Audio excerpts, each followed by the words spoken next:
Alright, out again, on the roof again, with the 7 and its motor that had stopped working and that is now working again. I don't know if I shown last time, since last time I painted the 4 spokes, which looks pretty neat.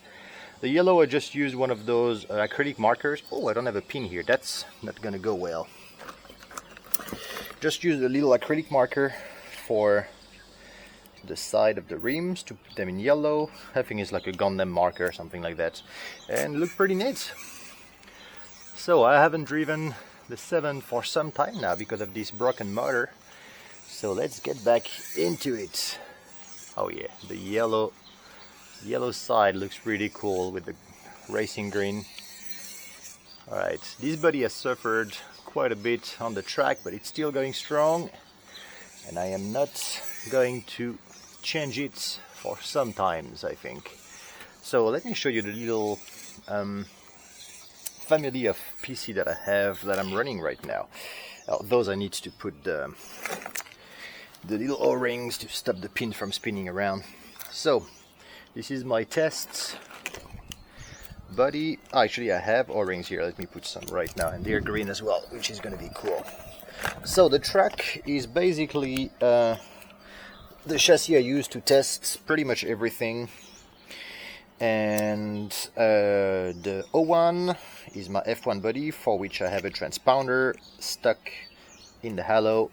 The 07 has a transponder stuck under the hood right here. So this is pretty much what I have running on the PC front right now.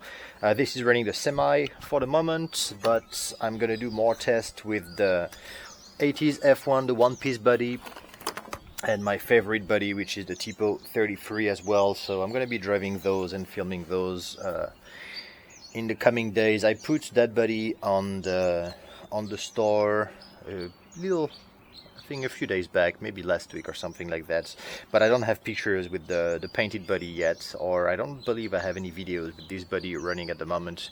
It looks pretty cool. It's a easy way to have an old F1 looking body on the PC chassis without adding or removing anything, just Velcro or body post-its to the car.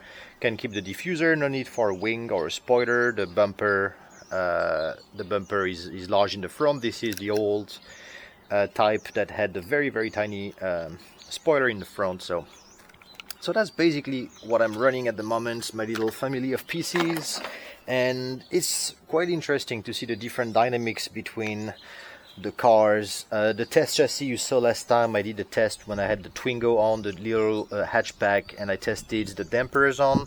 Right now I'm running it with no dampers, and just changing the bodies around, and changing a few parts of the body, and the chassis makes really interesting difference in the driving dynamic. And yeah, for looking at a car on the track, I'm still completely in love with the 7. I'm still not running the bumper in the front because I'm not afraid, but in all honesty, if you're going to drive this seriously around the track and you have a nice servo inside, equip it with the car comes with the bumper, so you know, put it on, modify it to make it look maybe smaller or something. But I think if you love your servo, bumper would be a nice way to protect it, unless it's a nice metal gear. But if it's a plastic gears like the one I'm running right now, although on the RCP foam sides it might survive a few crash, if you're running metal or wood sides like I'm running here, believe me, at some point the servo is going to give. There is no servo saver, it's a direct horn on the car. Maybe if you have a servo saver in your arsenal, that could be something to do, but the best servo saver of course would be the bumper.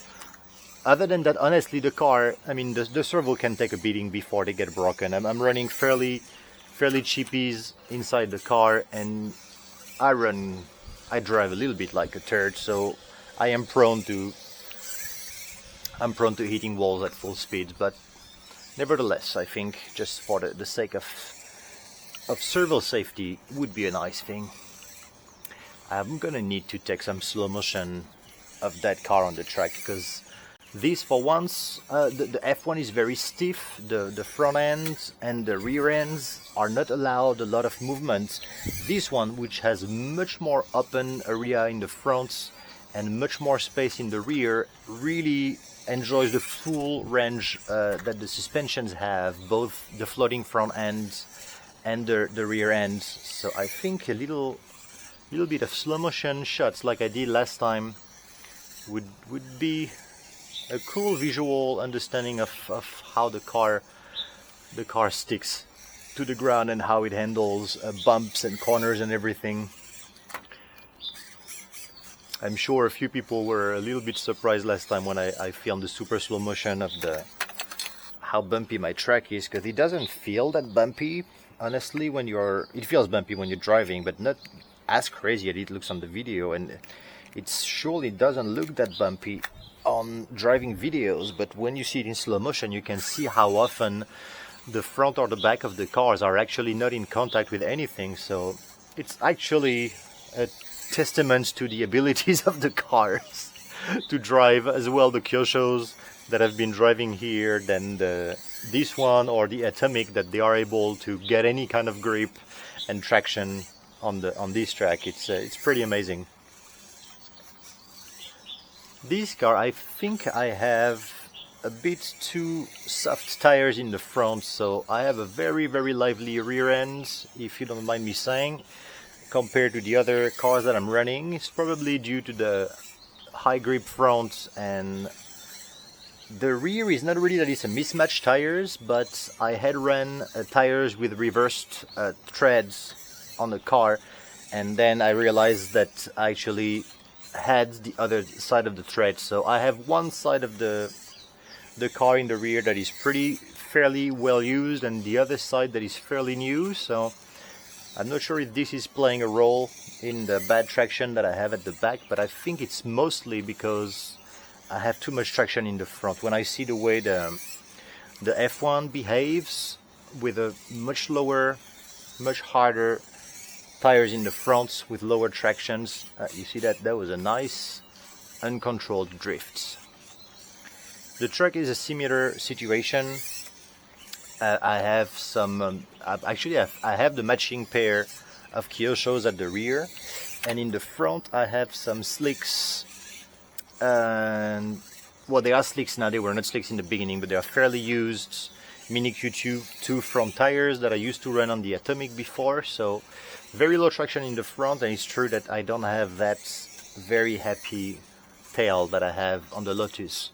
But I don't really mind it too much on the Lotus, because it gives that appearance when you drive to have a very light car, and I'm just driving it slower than I drive the other cars around.